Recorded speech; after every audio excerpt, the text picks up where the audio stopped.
NTI Day number 20, Social Studies. We have another reading passage and then some questions. Compromise and conflict. Build on what you know. To solve a disagreement, you give a little to get something back. That is compromise. During the 1800s, Congress made several compromises over slavery to keep the country together. Would slavery spread? Main idea. Congress had to decide whether to allow slavery in new territories and states. The United States grew in the 1800s. The Louisiana Purchase and the Mexican War had opened new lands to the settlers. Congress set up government for these lands, and some of the regions became territories. When a territory's population was large enough, it could become a state. Congress had to decide whether to allow slavery in each territory. Territories that allowed slavery became slave states. A slave state permitted slavery. Territories where slavery was illegal became a free state. A free state did not permit slavery.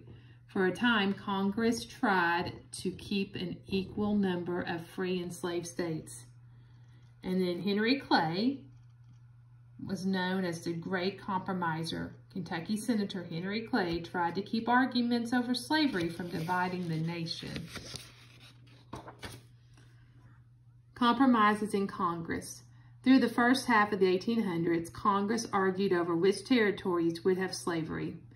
Northerners wanted free states to have a majority of representatives in Congress so they could pass laws against slavery. Southerners wanted more slave states. Missouri wanted to join the Union as a slave state. The Union is another name for the United States. To satisfy both sides, Congress created the Missouri Compromise in 1820. It accepted Missouri as a slave state and Maine as a free state.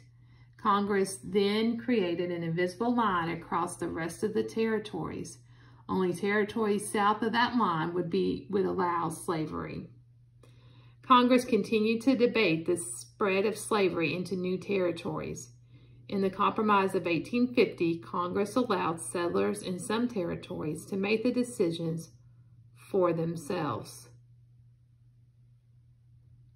The right of people to make a political decision for themselves. In 1854, Congress passed the Kansas-Nebraska Act. This law gave popular sovereignty to Kansas and Nebraska because it allowed slavery north of the line created in the Missouri Compromise. Settlers supporting and opposing slavery rushed into Kansas. Both sides wanted to win the vote on whether to allow slavery. Soon the two sides fought for control of the territory, and in 1861, Kansas joined the Union as a free state. So what compromises did Congress make as the nation grew? It made the Missouri Compromise, the Compromise of 1850, and the Kansas-Nebraska Act. And there are pictures of those. Very hard to see.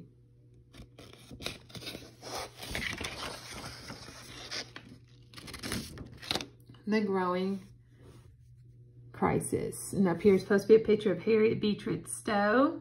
Her book, Uncle Tom's Cabin, described the suffering of slaves. Many people in the North began to feel sympathy for enslaved people after reading the book.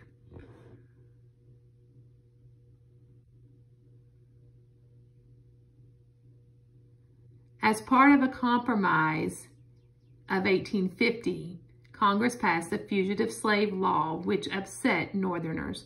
A fugitive is a person who is running away. The law said that slaves who had escaped to the North had to return to slavery. The fugitive law also ordered citizens to help catch fugitives. Many Northerners refused to obey the law. Harriet Beecher Stowe, a writer from New England, was against the fugitive slave law. She decided to write a story describing the cruelty of slavery. Her book, Uncle Tom's Cabin, sold 300,000 copies in 1 year. Stowe pointed out in the book that slavery was not just the South's problem, it was the nation's problem. Uncle Tom's Cabin convinced many Northerners that slavery was wrong. Some Southerners insisted that Stowe's picture of slavery was false.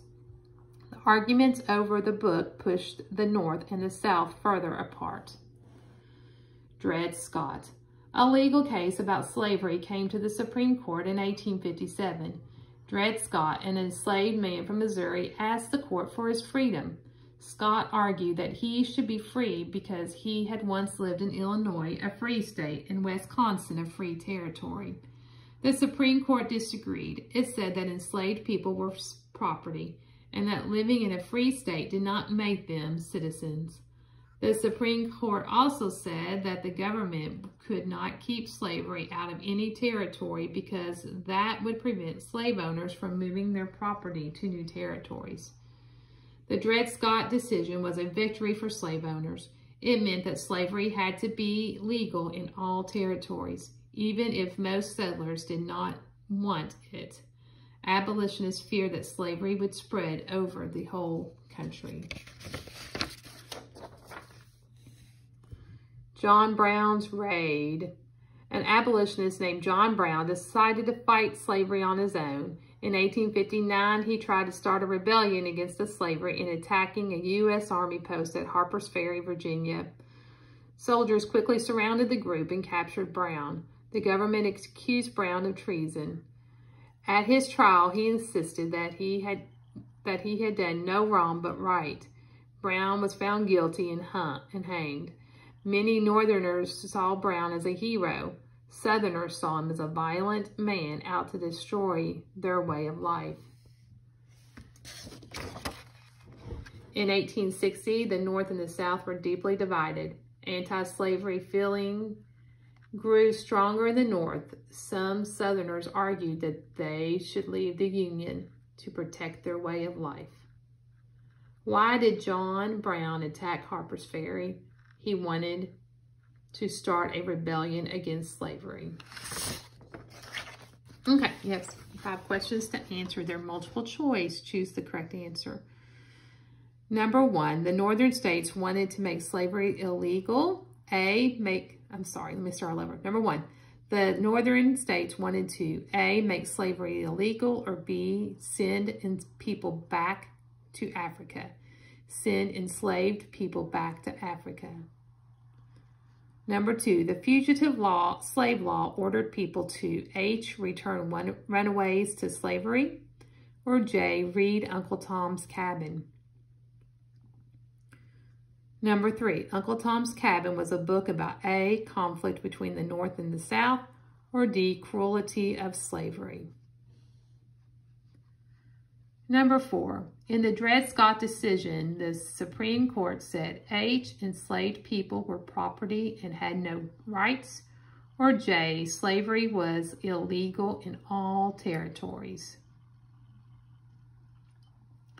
Number 5, John Brown attacked the Army post to A, arm himself against slavery, or B, arm himself from abolitionists.